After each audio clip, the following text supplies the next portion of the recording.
एक दिन क्या होता है, एकादशी का दिन आया। एकादशी के दिन बाबा एकादशी का व्रत रखते थे। क्या करते थे? नंद बाबा एकादशी का व्रत रखते थे। तो उस दिन एकादशी को नंद बाबा ने व्रत रखा। तो जब व्रत रखा तो उस दिन नंद बाबा की निद्रा रात्रि में ही 12 से 1 के बीच में उनकी निद्रा खुल गई। बाबा ने सोचा कि सवेरे ब्रह्म मुहूर्त हो गया है, ब्रह्म मुहूर्त होने वाला है। उस दिन समय पर ध्यान नहीं दिया और कहा कि एकादशी लग गई है तो आज यमुना जी में स्नान करने के लिए जाता हूं। कहां गए? आज स्नान करने के लिए नंद बाबा अर्धरात्रि में यमुना जी में स्नान, और जैसे ही यमुना जी में स्नान करने के लिए गए अर्धरात्रि में,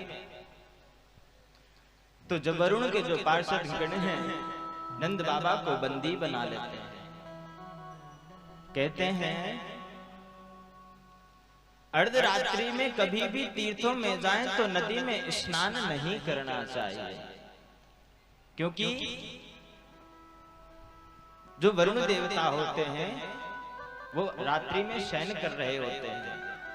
क्या कर रहे होते हैं? शयन कर रहे होते हैं। तो कभी भी रात्रि में कहीं भी जाए, चाहे प्रयागराज में जाएं या किसी नर्मदा तट में जाएं, यमुना जी के किनारे जाएं, किसी भी तीर्थ में जाएं, तो अर्धरात्रि में इस नदी में स्नान, इस जल में स्नान नहीं करना चाहिए, क्योंकि जल के देवता वरुण भगवान है।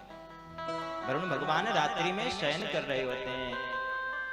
जैसे कि जब हम लोग शयन करते हैं अर्धरात्रि में, कोई हमारे दरवाजे पे आ जाए, हमारी बड़ी गहरी नींद में लगी हुई है और कोई हमारा दरवाजा खटखटाए, कितनी गुस्सा आती है। पता नहीं कौन आ गया।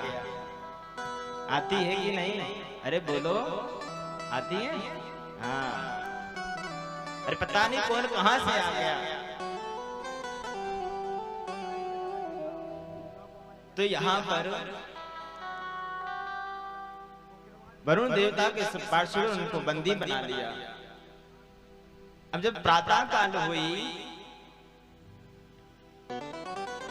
प्रातः काल होते ही जब मैया ने देखा कि बाबा कहां गए, आज एकादशी है, आज स्नान करके लौटे नहीं, क्या बात है।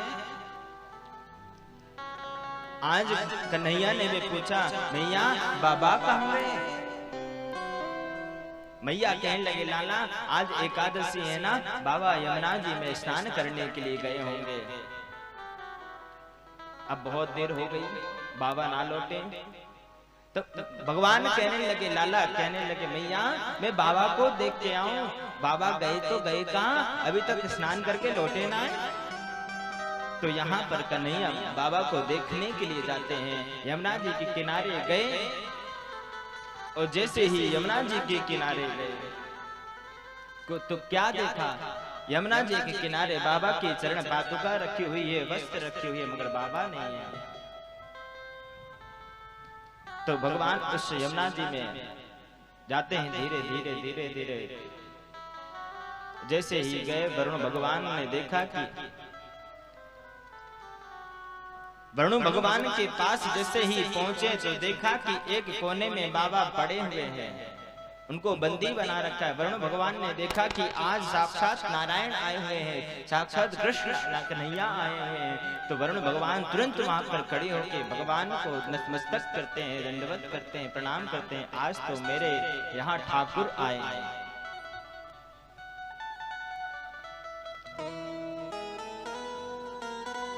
जैसे ही देखा कि यहाँ मेरे यहाँ गोविंद आए हैं, बढ़िया तिलक सत्कार किया, स्वागत किया, सत्कार किया।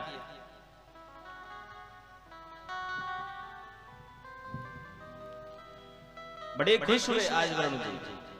कहने लगे, आपके बाबा हैं ये, हमें क्षमा करें। ये अर्धरात्रि में स्नान कर रहे थे, इसलिए हमें ज्ञात नहीं था कि आपके बाबा हैं। अर्धरात्रि में अगर कोई किसी को डिस्टर्ब करता है तो कितना बुरा लगता है। तो अर्धरात्रि में ये स्नान कर रहे थे, इसलिए हमने इनको बंदी बना लिया, हमें क्षमा करें। आज भगवान बाबा को लेकर अपने घर को आ जाते हैं। एक दिन क्या हुआ, जब भगवान नंद बाबा को बचाने के लिए गए तो वहां पर बाबा को स्वर्ग के दर्शन भी कराए, वैकुंठ के दर्शन भी कराए। अब ये बात भगवान के सखाओं को पता चला। किसको पता चला? सखान को पता चला। तो सखा कहने लगे, अरे लाला, हमें पता चलो है कि तूने बाबा को बढ़िया अपने वैकुंठ के दर्शन कराए हैं, स्वर्ग के दर्शन कराए हैं। लाला, हमको भी वैकुंठ के दर्शन करने हैं।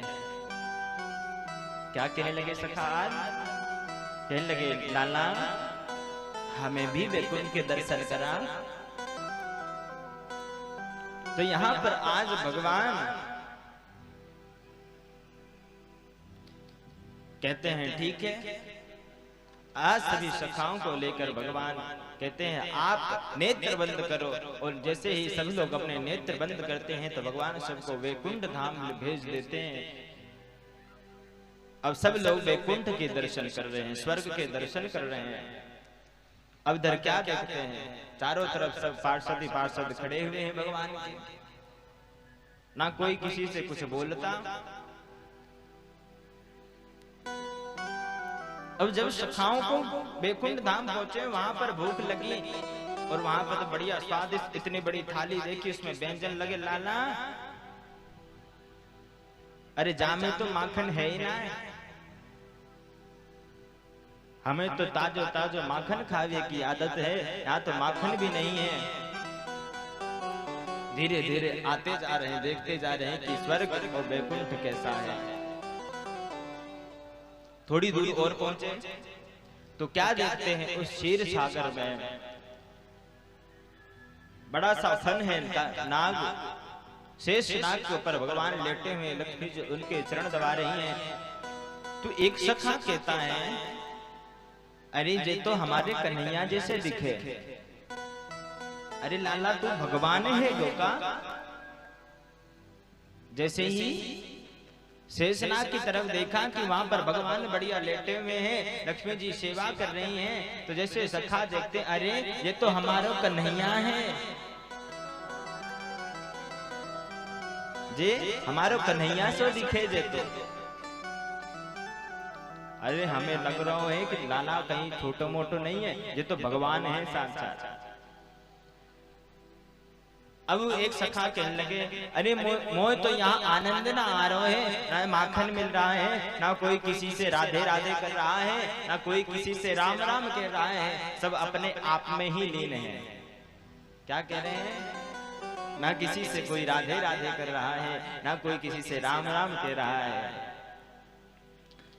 अब सखान कह रहे हैं, लाला, अब तो अपने पास ही बुला ले, हमें स्वर्ग में नहीं रहना, नहीं वैकुंठ में रहना है। क्या कहने लगे?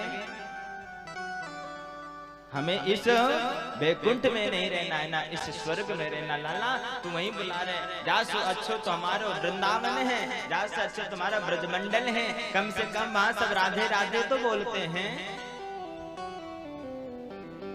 और यहाँ तो राधे राधे भी कोई नहीं बोलता। वृंदावन में तो बड़ा आनंद आता है, जो आनंद वृंदावन। वृंदावन क्या है? वृंदावन भगवान का घर है। क्या है? भगवान का घर है। और भगवान के घर में कितना आनंद आता है। वो तो ठाकुर की नगरी है, वहां तो हर वृक्ष में, हर पत्ती पे, हर डाल में, सब जगह, हर पक्षु में, हर पक्षी में सब कृष्ण है। वृंदावन के वृक्ष को मरम न जाने को, डाल डाल और पात पात पे राधे राधे हो। वृंदावन के वृक्ष को मरम न जाने कोई, डाल डाल और पात पात पे राधे राधे हो। वहां तो कण कण में ठाकुर का वास है।